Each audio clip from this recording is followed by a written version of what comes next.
But what is your view of him? I think Jordan and I actually agree on many issues. I think the enemy of my enemy is my friend. I think we have a lot more in common than we have that we disagree on. We have different views of the world on certain things. I think we approach him from different places. He's far more in his mind, whereas I live in more in a physical realm than he does. I have nothing against Jordan. I don't dislike him. I do find it, and I must be honest, a bit disingenuous and hypocritical that he speaks mental strength and then ends up addicted to an antidepressant. I don't think he should ever take antidepressants ever. I've been through worse than what he's been through, and I didn't take a single drug.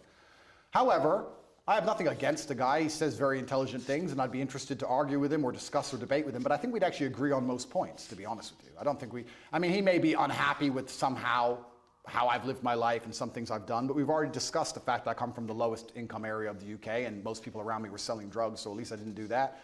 So I'm not going to allow somebody who's a professor in a university who's had an easy life come along and tell me how people from the streets should survive. You have to find a way out. Let's get rich or die trying.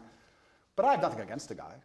I just think that he's been a bit hypocritical, and then, truthfully, the only time I've been genuinely a bit appalled by any of his actions was the tweet he made on Israel Palestine, when he said, "Give them hell." I know that's an easy thing to say, and it's an expression that people use and they throw it around flippantly. But I think when you actually wish hell upon other human beings, I think it's a disgusting thing to do, because hell is that 15-year-old girl with no legs and her parents were dead. Well, hell is, you see her crying her eyes out, begging to die. That is hell. And I don't think you should genuinely wish hell on anyone, Israel or Palestinian, anyone. I'm a humanist. I don't want anybody to die. Well, when he was wishing hell on an entire population, he did express regret for the way he phrased it. And he should, and because it's disgusting. I've not wished hell on the Israelis.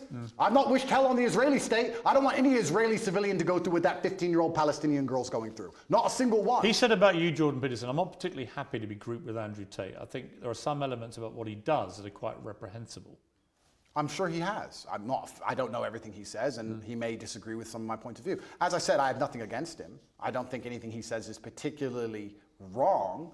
I think that he's hypocritical because of the antidepressant problem, and I think that the fact he wishes hell on other humans because he gets emotionally involved in a conflict, which within 2 minutes of it sparking off, he's wishing genocide, I think that says a lot about his personality. But overall, when he speaks at length,